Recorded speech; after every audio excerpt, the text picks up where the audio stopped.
Meta wants people to engage with stuff on their platform, and they are going to reward advertisers that do so.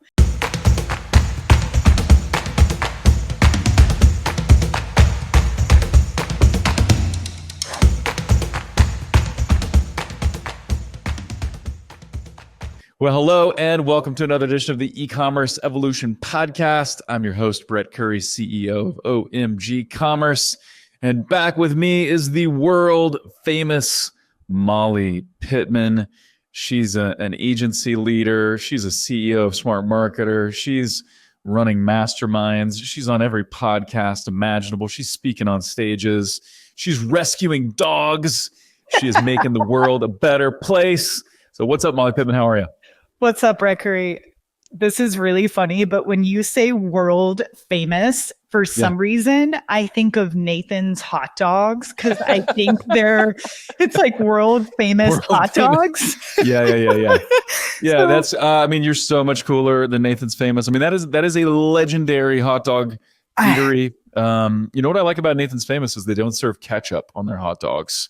I'm a fan. If you're going to do a hot dog, you got to do mustard. But I'm also a fan of, now that I'm in my mid 40s, I just really don't do hot dogs a lot because I feel terrible after I eat one. So yeah, I think once you know what's in a hot dog too, the only ones I'll really eat, we have a farm to table restaurant that my husband runs, and our business partner is a farmer, and he has amazing 100% Colby beef hot dogs.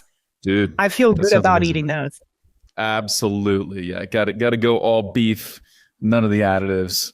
Nobody's got time for that. Nathan's, it's a great brand. We're talking about it. Hey, they do that hot dog eating contest. Right. They got something going on. They do. And when was the last time you saw an ad for Nathan's Famous? Probably not in forever, but we're talking about it because of the hot dog eating contest, just the iconic brand. And so, yeah, it's great. It's great. This segment unofficially brought to you by Nathan's Famous Hot Dogs. So you're welcome, Nathan's. Hey, Nathan's, we would love to do your marketing. So reach out. You need some D2C. You need some omni-channel stuff. We can help with sell-through in Walmart. Whatever you need, Nathan's, we're your team. So Brett, I saw something this week that blew my mind. Nothing really blows my mind anymore, but this was very interesting.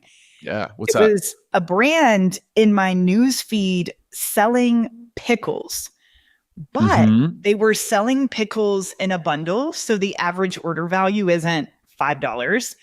Right. It was a really cool D2C brand. I think it was called like Olive Pickle. Okay. And the whole hook behind the brand is fermented foods are really good for your gut. Wow. We've left them behind in society. You need to get more fermented foods into your body. So they're selling pickles. I think they're selling sauerkraut. Wow. D2C that brand. That is super interesting. For pickles. You never know what you're going to see on the internet. Yeah, and it's true, right? Get you some kraut in your diet. I don't really like plain kraut, but on a Reuben, sure. Get some pickles in there because kombucha, whatever. Like you need some fermentation in the gut for gut health. That's brilliant. And so yeah, leaning in with a good angle, good hook, one that's true, and then bundles. So do you remember what was the price point on these? Yeah, the bundles were about $30 to $50, and then there were multiple bundles. So I bet their AOV is over $50. Get people on subscription. Let's rock and roll. That's what you need, man. You get that AOV over $50, get a decent conversion rate on Facebook or on Google, and you're ready to rock. So hey, if somebody can sell pickles D2C with good ads, you can sell your product as well, and that's what we're going to be talking about today. So what we thought would be fun is, I run OMG, so we lean a lot into Google and YouTube and Amazon. Molly, is running Smart Marketer, and they do a little bit of everything, but a lot in Meta and paid social. And so we're just going to talk about, hey, what are we seeing? What's working now? What are we telling our clients they should be leaning into? What are some of the trends we're seeing? As because we get to peel back the curtain in a lot of accounts, we get to see stuff. So what are we seeing? We thought we'd just lay it out for you, and confident you're going to have at least a couple of takeaways that you can apply to your business right now. So with that, Molly, what's some interesting stuff you've seen lately? I think you told me you had something kind kind of tactical, but kind of wild that you wanted to share? Yeah. So one thing, and I like this episode, Brett, because I think my favorite part of the agency game, other than getting to work with a bunch of awesome companies, is I feel like our brains, like we get so many data points from all of Yes. these Yes. businesses. And then we get to zoom out and say, okay, everyone that's succeeding, what do they have in common? Like what are the trends of even our conversations? And I love that about this game. I think when you're running your own brand, it's really fun, but sometimes you're kind of in a cave by yourself. So that's really the goal here, guys, like giving you all this information. And one thing, Brett, this is tactical that we started doing that's having a really big impact across all of our clients is really thinking about the concept of a hook, which has been around hundreds of years. Everyone defines it differently in marketing. We define it at Smart Marketer is essentially a message or a theme that you are using in an ad to get someone to buy your product. And it has to be something that existed before the internet, right? Like this has to be a way people were selling to each other in conversation back in a fish market a few hundred years ago. And all of us as marketers, we're using hooks every day, you know, in email and ads on billboards. I mean, this is marketing, but it's been something that's really difficult to measure. So we created a system. It started in our ad creative department out of a need, and now it is company wide, and it's really simple. So everything that we do, of course, starts with the hooks, right? What's the why? Now we are starting to put the hooks through a really cool naming convention, which, Brett, I can send you and people can download. That'd be amazing. In the show notes.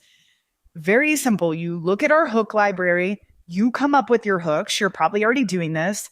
You choose the naming convention that you want. The naming convention is a reflection of the business goal, because we know every campaign has a different goal. The hook, so the message, and then the angle, because you know there are so many ways to actually use a hook, right? There's so many different formulas, styles. We call them angles.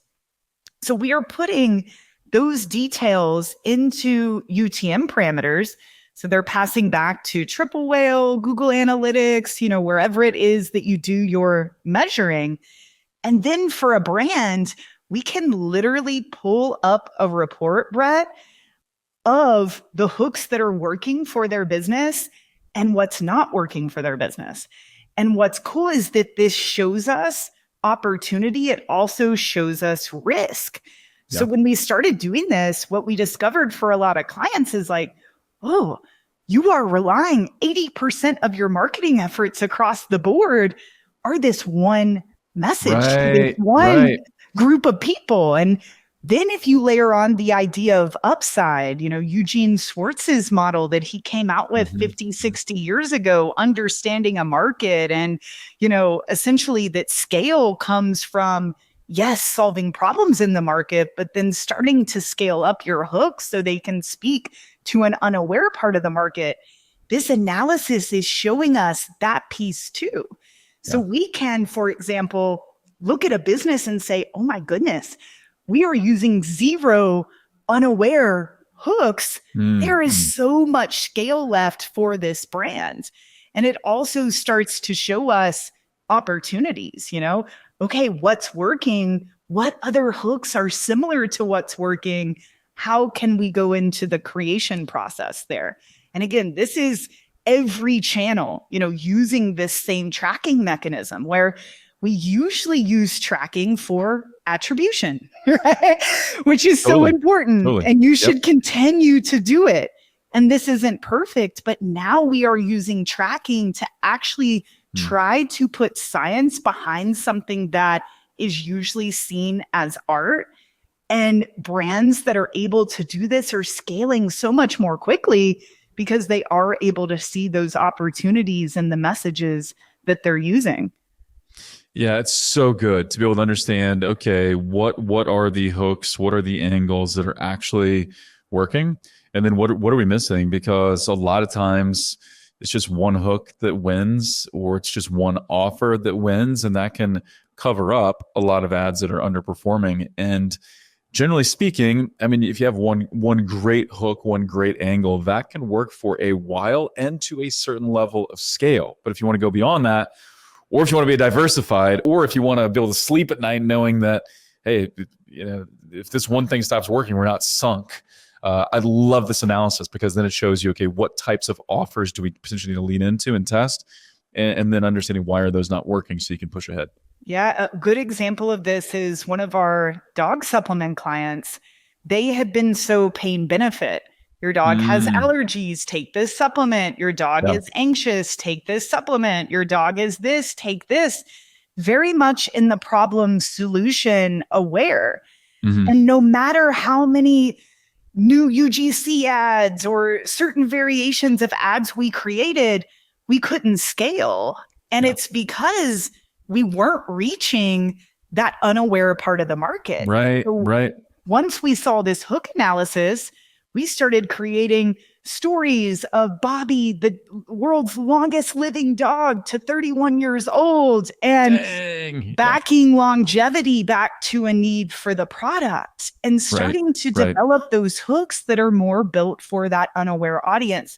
I think this is a huge missing piece, Brett, for most businesses. They're not zooming out enough. They think it's more creative. And a lot of it is, no, you got to really look at the hooks that you're using. And really, a hook should only make up 5 to 10% of your marketing efforts if you're really diversified.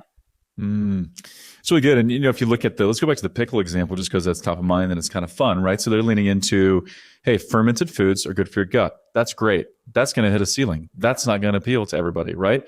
You could also lean into something that's kind of basic, but hey, these are the best tasting pickles you ever had, right? So these are people that are pickle lovers, but maybe there's like a freshness about these pickles that somebody wants, or maybe you lean into, hey, this is best for hydration, right? Why do athletes drink pickle juice? Nothing's better for, I'm just making this up on the spot, but nothing's better for hydration. So you lean into a hydration angle. Like you look at all the angles, or you look at like, hey, we're just going to lean into how do these pair with different foods.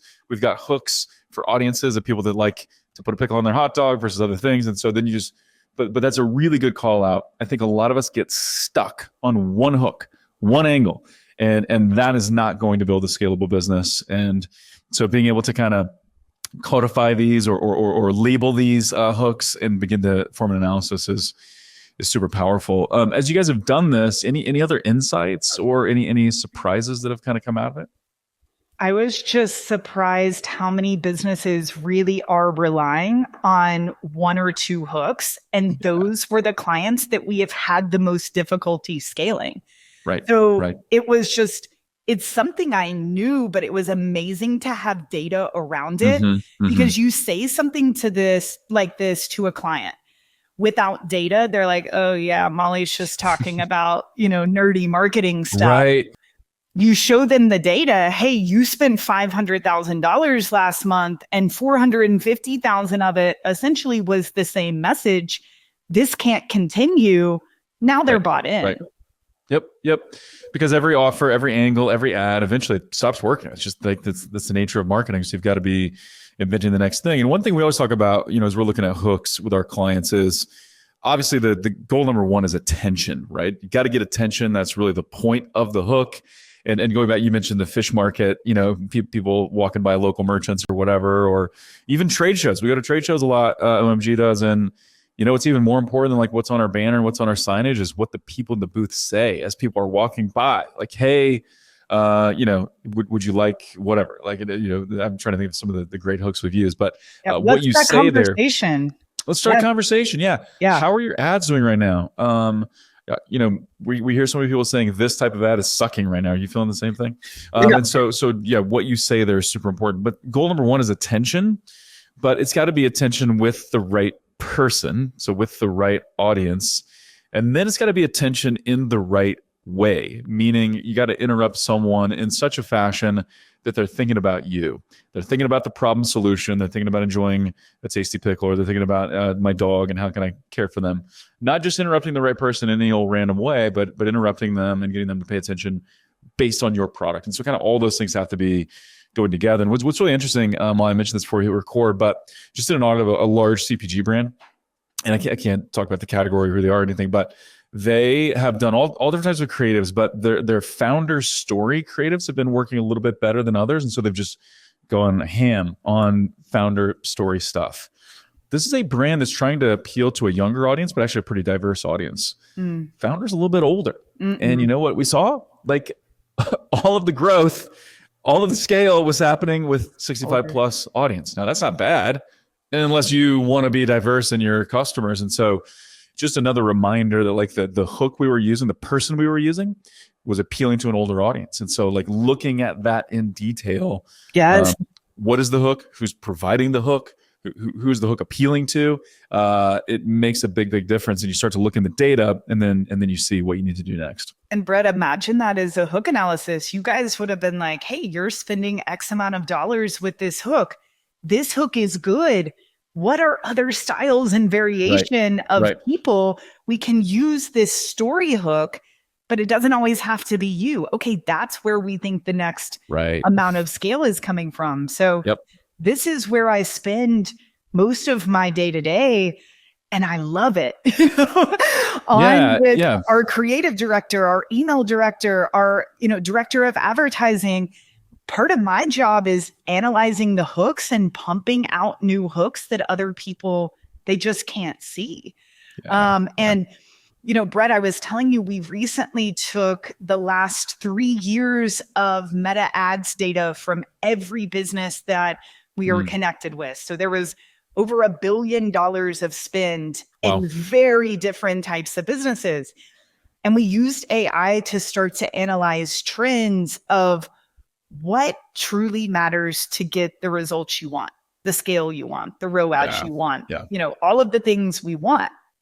And one of the most surprising things that came from that actually led to the conversation we just had was that for social, for Meta, for Instagram, TikTok works in a similar way.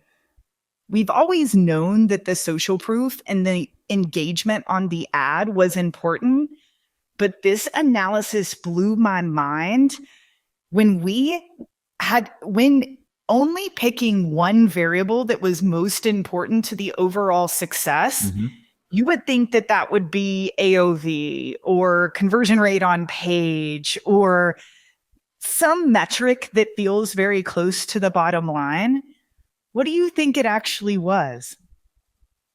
So what metric led to success monetarily most frequently? So what? Well, maybe you kind of gave it away, but is it the social proof, like the engagement with the ad, number of people liking, sharing, things like that, commenting on the ad?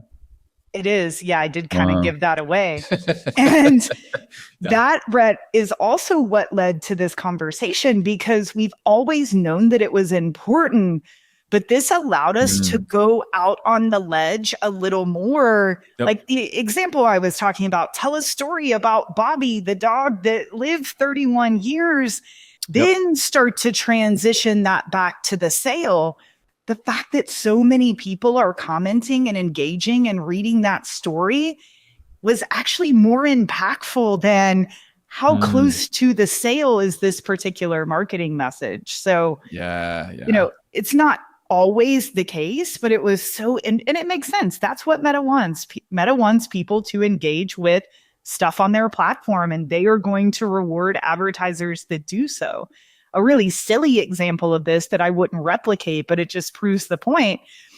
We have a student who sells floor cleaners, and they were saying the word caulk, like, to caulk your bathroom.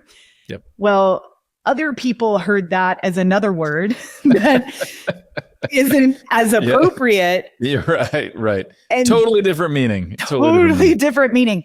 So the social proof is insane on this ad. it's their highest converting ad in terms of sales. Yeah. That's so funny. That actually reminds me, this will be a fun story.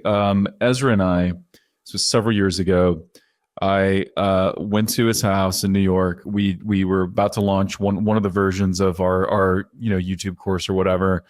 And so he and I are doing a webinar, and they're taking screenshots of what's happening in this webinar. And towards the end, I throw a peace sign kind of like this, right?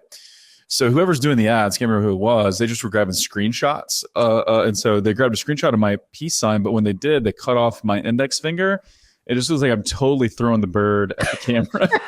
So it's like by the course, and I'm just flipping off the camera. And that ad worked really well. Like it was a total accident, but I had so many people text me like, you're throwing a different kind of energy right now in this ad. I'm like, yep. So buy my course. Anyway. Didn't expect that from Brett Curry. Nobody was expecting, nobody saw it coming, caught him off guard. Record sales on that thing. So yeah, I gotta use that again. Yeah, way to summarize that, Brett, is essentially when looking at a correlation metric of which secondary metrics on platform most affect sales, it was engagement. Yeah, so interesting. And you know and this is something we're talking about a lot right now. I'm sure you guys are too. And this is a buzzword. Everybody's kind of talking about it, but incrementality, right? Or what activities can I engage in? What platforms, what channels, what campaigns, what ads are incremental, meaning they're leading to new customers and new sales that I wouldn't have already gotten. And what's interesting is, what we find there is, say, Meta, very incremental in general. YouTube, when done right, very incremental. It's also kind of difficult to accomplish at some points, but Haas Analytics just did a big study at our house, and they found that YouTube is extremely incremental. But what we find there, and we just did a big push on YouTube, did a big case study with Arctic coolers, my favorite cooler, also my favorite tumbler. YouTube and Google did a case study on it, but we did a big push to see if we could use YouTube to drive in-store sales in Walmart. And really almost all the campaigns we ran were view-based. And so we were leaning into view rate metrics, overall engagement rate metrics, and click-through rate metrics, right? We were really not optimizing towards conversions at all. And I mean, we were looking at some things, but it was really more about that engagement. And I think that's what's interesting. If you look at net new customers that you reach, it's probably some of the view and engagement metrics that signal incrementality and also that lead to a sales lift, So yeah, and super interesting. Even before we go all in on creative production or offer production around a new hook, that's exactly what we're doing. Like, let's set up some quick ads. Yeah. The goal is not to sell anything, but we can test, 10, 15 hooks with 5 angles a piece, even just with copy. Really quick. Okay, let's look at the engagement metrics. Let's pick the hooks with the most engagement. Okay, now let's go deeper in production here. I think it's so important. It's really great. Really great. What are you seeing on the creative side? Anything new? We talked about hooks and angles, but anything else on the creative side that you're finding is working especially well now? It's interesting. What is most interesting is how different it is for every brand. Yeah. So, some things remain true, but we have quit trying to even say, here is a formula that works. Let's create this for each client. It's really, let's analyze this account. We talked to a company earlier today that sells apparel. Not that video can't work for them, but still images crush for them. So when we take them on, we'll go deeper down that rabbit hole. Then we'll come back around and figure out why video is not working and can we get it to work. Where the account I looked at right before that, Brett, was complete opposite. It's like, so wow. So also just creative is really where hooks are marketing 101, but it's still 90% of people are not going deep enough. So for us, creative is way less now about a template or yes, how it looks matters, but 80% of what we're doing is that hook research. Mm. We go deeper into that every single month. The more time we spend there, the bigger the lever is for the creative. This is not always possible, but I would rather produce less volume, higher quality creatives where, if you get a 20% hit rate on those a month, that is really good. Right. One creative can change an entire business, Absolutely. Absolutely. Our creative director, Ben, he made one ad for one of our clients that sells leggings that doubled their business because it opened them up to a completely new market. So people come to us, our service is expensive, and they're like, oh, I could go get X amount of creatives over on this service. And it's like, sure. Yeah. That's not the way we want to look at this. That's not what this is about. Yeah. And that is the beauty of the right creative, is that it can unlock scale like nothing else. And obviously the campaign structure is super important. The way you buy media, the way you structure it, it does matter. And I think it will always matter. But man, creative is just such a massive lever that if you get it right, you can really unlock some scale. And what I think is kind of interesting, we got a client that sells furniture. They sell like gaming chairs and stuff. Kind of cool. What I think people need to consider when they're looking at hooks or understanding how can I, what creative should I test, and how can I, leading into it, have some confidence that this is likely to work. I think it's all about like, what is most important about this product? What does the client care about related to this product? And then what's a way I can show that or demonstrate that in a way that's believable? So I think that combination is kind of why it's a little bit different for every business, right? And a little, because your customers are a little bit different. What they're going to believe or not believe is probably a little bit different. What's important to them is also different. But this was an example. This was an awesome gaming chair where they kind of led with like some weird adjustments, like with this ad, some weird adjustments that I'm like, I don't think anybody cares about that, right? So we started like talking to gamers and figuring out what they liked. They wanted neck support. And I don't ever think about neck support like with my chair because I'm working on a computer, but sometimes they're reclining and gaming. So neck support and back support. And so it's like, okay, well then we have to lead with that. Like we have to lead with that in the ad. And so I think it's often less about, do we lead with UGC or do we lead with a picture or do we lead with something kind of crazy? And well, it's like, it depends what's most important and what presentation is going to be most believable, then do that. Yeah, most people start with the presentation part and that's all they focus on. And it's like, no, just because you did UGC doesn't mean the marketing message is good enough for this to work. Right. And I guarantee you for gamers, what it really is they spend so much time on the computer, they don't want to be a hunchback in 10 years. So, starting with that as the problem that you're solving, and, the who of this is becoming more and more important with AI. You look at Meta. Every month that goes by, our ability to specifically target people in platform based off of, us actually selecting interests or us telling Meta who we want to target, that's decreasing. And it will only continue to decrease. But that doesn't mean we just run broad campaigns. Yes, we can, but just, hey, here's my product, want to buy it? Because now with AI, the main way that Meta's deciding who they're going to target is by indexing your copy and creative. Who is pictured? Oh, this person has a cowboy hat on, so this probably is more of a Western market. This ad copy sounds like it's written to women over the age of 50. We should show this campaign to that audience. So your copy and your creative is the new targeting. Yeah. Super interesting. Just to riff on that a little bit, what are you guys seeing? Because I know the trend has been over the last few years that going a little more broad in your audience targeting. So who you're speaking to, who you're showing the ad to, obviously really important, but the trend has been kind of going broad. Is that what you're seeing on Medix? I'll share my perspective on YouTube. Are you still crafting audiences pretty frequently, or are you leaving it kind of up to the algorithm? So we're still doing both because the options are still there. And yes, broad works, but you're missing a lot of scale if you're also not getting granular, right? This isn't a which works better, right? This is the difference in I spend 100K a month or I spend 200K a month. This is a Yep. scalability thing.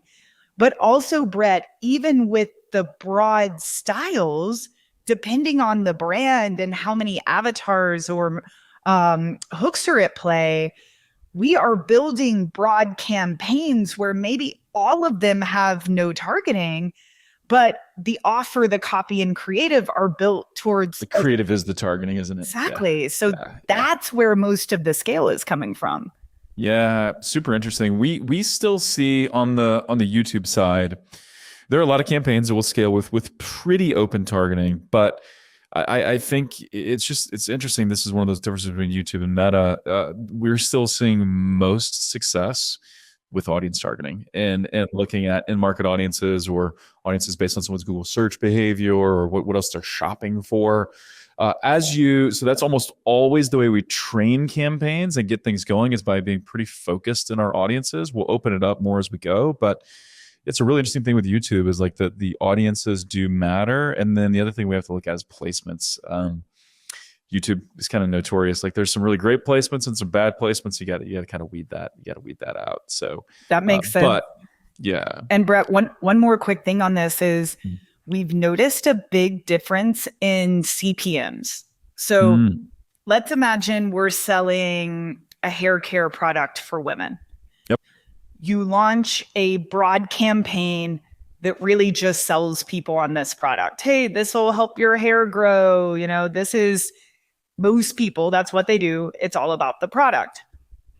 You are entering the auction and Meta is going to place you in front of people that are actively searching for a hair care product. So true. So true. It is the most expensive application of the market. Like that's the most expensive part of the market you can be in.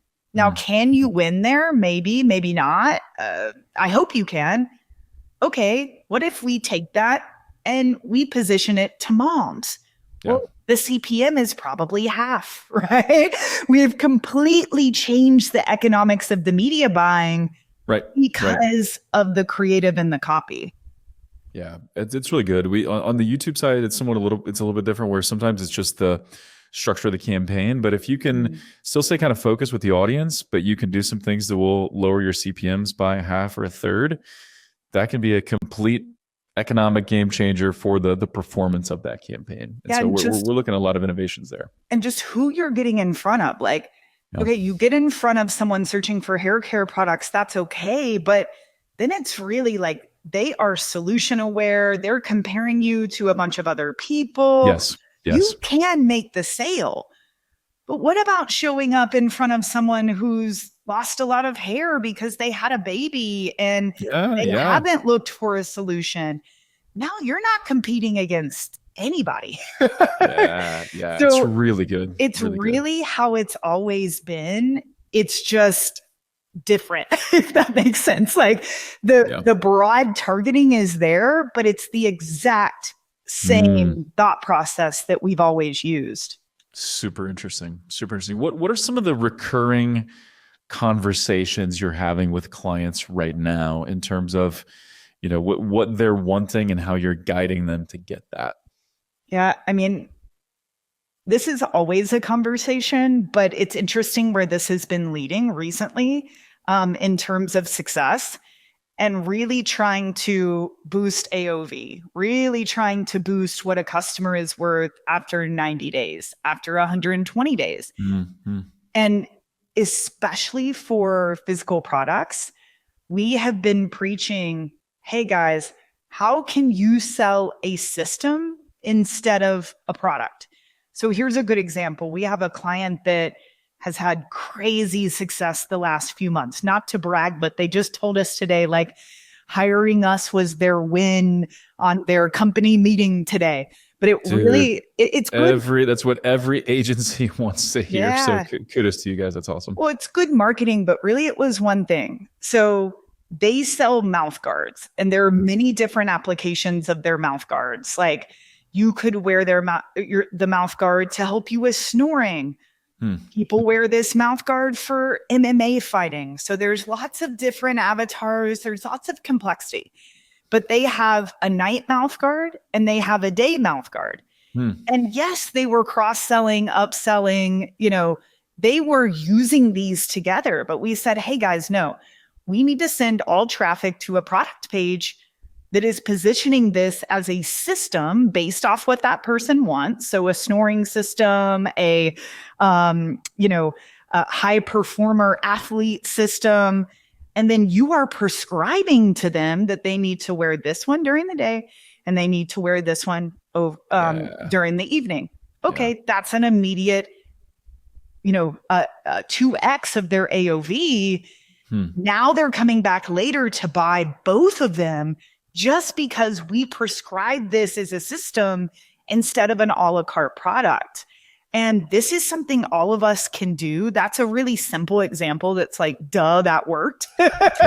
But every business can do this. You think of supplements. Anytime we can sell 2 or 3 supplements as a system instead of one-off and upsell, it's a huge game changer. So that's a conversation we are having with every client, no matter what they do. What are the offers we can build? Because if someone wants to solve a problem or they want an end result, they want to be told what they need to do, right? Array, that used to be a client of ours, they sell supplements. And now, yes, they sell a supplement that helps you lose weight. Yes, they sell a supplement that helps with bloating, but they also have their lean and tone system. So it's like, if you are losing weight, you also need to tone your muscles. So why don't you buy these 2 products together? It's simple, but it can make a really big difference. And then if they say no to that, okay, now let's downsell them the a la carte product. But it changes the economics of the media buying in a big way. If you're able to double AOV or raise it by 50%, it's like, okay, there's scale right there and what we're already doing. Yeah, that unlock, that doubling or even 50% lift in AOV, that can unlock another level of scale on Meta or YouTube that you're not getting now, because there's a certain percentage of traffic that you got to just bid a little bit more for, that costs a little bit more. But if you change the economics of your offer and what your AOV is, now you've got more money to play with, which is super interesting. What's also cool about that is I think it does a few things. One, it positions you differently, right? So, we were on a lot of Google Shopping and Performance Max and stuff. I think it's great. It's a lot of comparison shopping, but that's where I'm usually just looking at one product of this company versus all. It's comparison shopping, right? I'm looking at just product versus other products. That's fine. But what if you said, you really what you need to solve this problem you're looking at is you need a bundle. You need this system. You need these things, because if you only take care of this one thing, then you're not going to get the results you want, right? If you're not toning and losing weight, you're not going to feel as good, right? Or your body composition is going to change. You'll lose weight, but you're going to have a higher fat percentage, whatever. Like you can start to paint that picture. Yeah. And so I think it differentiates you as well as changes the economics. And then also, if you get better results for a customer, they're going to spend more and going to tell more. And again, it's a virtuous cycle there. And you can get really creative with this, Brett, if you allow your mind. Ella and Mila, the nail polish brand that both of us have worked on, they have so many colors of nail polish, but nail polish is a bottle. There's only so much you can charge for that. Right. So we posed this question to them, guys, what is a system you can sell? And their owner came up with a brilliant idea.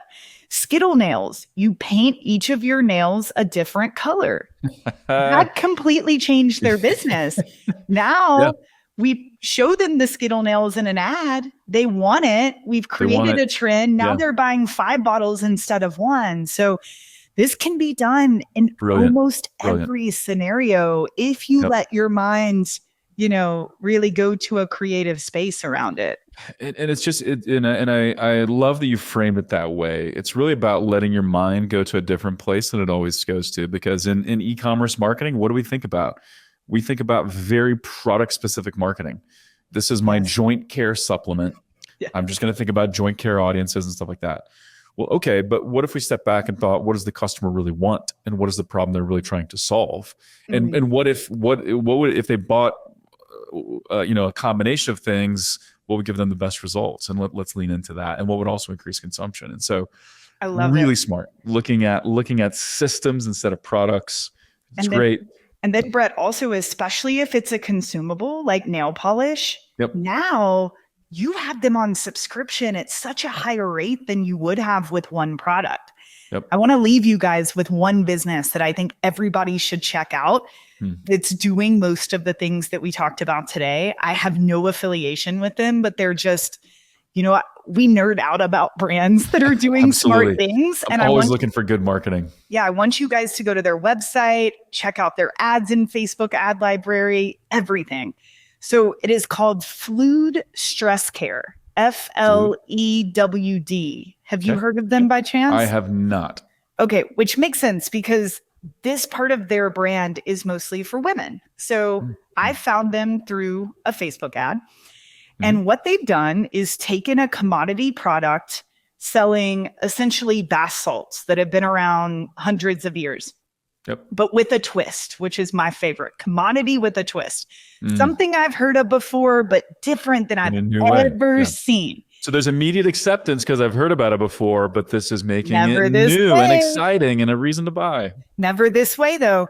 So they are infusing vitamins into the soaks so that they have specific end results. So they have a sad smashing soak that's for when you're sad.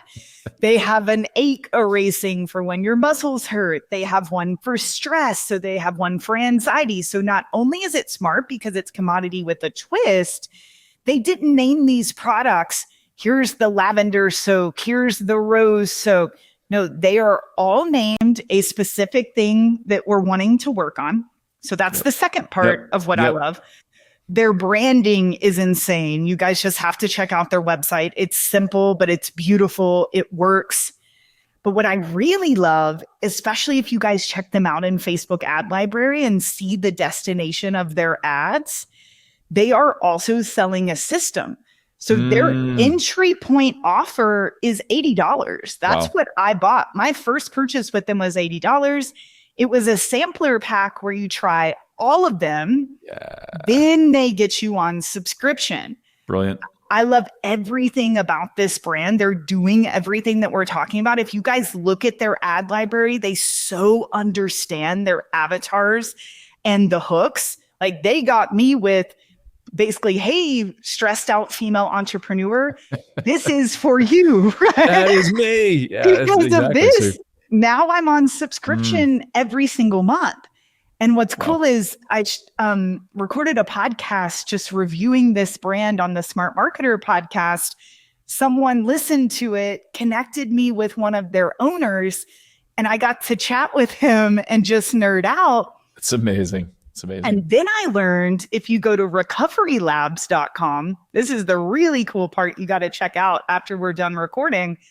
Brett, they have duplicated this brand, rebranded it a little bit just based off of color, repackaged it. It is the same thing, but it's for men who are wanting to recover from certain athletic endeavors. Nice. I've really never seen that before. Take a brand that works and actually duplicate the brand to another avatar. That is next level. And what a brilliant thing to do too, because I'm a dude and I'm also larger. I'm 6'3", so I don't really take baths, right? I don't really fit in the bathtub. And you're probably not going to get me to change my mind there by like a stress relief thing. But maybe, just maybe, if I was pushing hard in training and you said, here's how you recover, here's how you increase the training, because maybe I secretly do like a bath, but I'm not going to admit it, right? But if there's that angle, I'm like, okay, I'll try that. Yes. That is so smart. That is awesome. So recoverylabs.com, you said was the brand for men. What was the Fluid? What was the other one? Fluid Stress Care, FLEWD Stress Care. And one of their owners also has an agency. So his team's running both. And it's so cool. Guys, go look at their ads in Facebook ad library. Look at the site. It is the same marketing principles, just a different person. So fantastic. So cool. So check that out. Brilliant. I know we've both got hard stops in like 60 seconds, but Molly, you've got some cool things going on. You got your mentor table group. You got Smart Marketer Live coming up. Yeah. I don't know if you want to mention dates or anything like that, or if you just want to tell people to go to your website and check it out. But what asks do you have for people as we wrap up the podcast here? Yeah, check us out at smartmarketer.com. We did launch a new mastermind for 7-figure business owners, which is really exciting. We are getting great reviews. We have tons of access, coaching, live events. It's really not a mastermind. It's more of a coaching program with a community. Yeah. Brett Curry's in there. So check that out under our mastermind tab. It's called Mentor Table. And then, yes, we are doing our big annual event, Smart Marketer Live, again in October. Brett will be there. You guys are sponsoring, and tickets for that will be available on our website at the end of March. So awesome. And can you reveal the city of that, or is that kind of under lock and key? Back in Denver. So back in Denver, Mile High. Yep, exactly. Great spot. Awesome.